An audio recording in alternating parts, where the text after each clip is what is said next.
होंगे और खैरियत से होंगे। आज मैं आपके साथ एक शेयर करना चाहूँगी अपना एक्सपीरियंस। ये है L'Oréal professional absolute repair oil.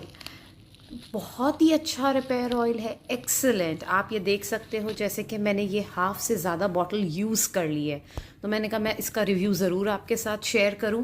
बहुत ही अच्छी चीज़ है, आपके बाल रिपेयर करता है, डैमेज नहीं होते बाल। मेरे बहुत ज़्यादा ड्राई और डैमेज हो गए थे जबकि मेरा ऑयली हेयर है, लेकिन उसके बावजूद भी मेरा बाल एकदम से बहुत ड्राई हो गया था।